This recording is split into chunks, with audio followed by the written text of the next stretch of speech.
Mara zote tumekuwa tukitembelea maeneo ambayo yana changamoto kubwa za kimazingira, lakini nyingi zilikuwa ni changamoto ambazo zinatokana na matendo ya binadamu. Ni man made, ni mwanadamu anasababisha. Leo kwa nafasi ya kipekee na kitofauti tumetembelea maeneo ambayo yana changamoto kubwa sana za kimazingira, pengine kuliko zote ambazo tumewahi kuziona. Lakini hizi za leo hazitokani na binadamu. Hakuna namna binadamu anaweza kuzisababisha. Ni changamoto za kiasili. Ziko naturally caused. Ni natural operations ndio zinasababisha hii.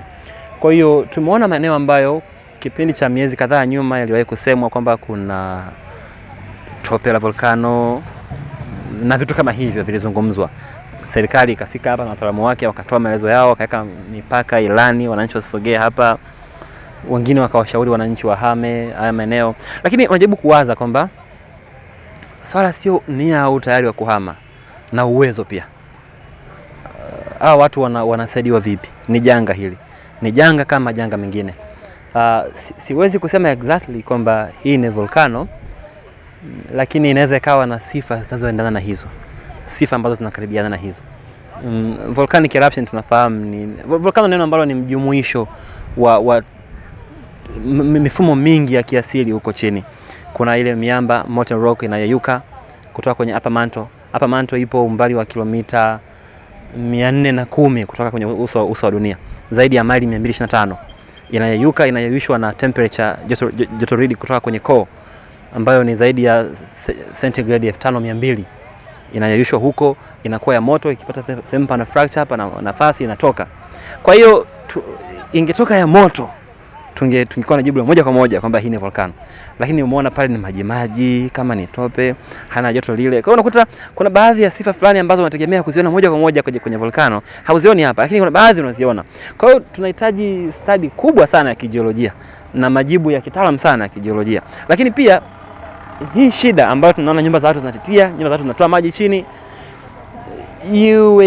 iwe ituonyeshe kwamba tunapoamua kutenga maeneo kwa ajili ya makazi, ipo haja ya kufanya tafiti kubwa za kijiolojia ili kabla hujaambia watu kwa mnaweza kujenga hapa, wewe una uhakika kwamba majanga kama haya ya kiasili hayatawapata. Leo imetokea hapa.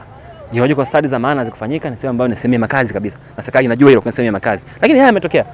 Sasa mwananchi wa kawaida ambaye hana mitambo, hana ofisi ya kijiolojia, hana kazi data, hawezi kupima kujua hii sehemu ina volcano au haina.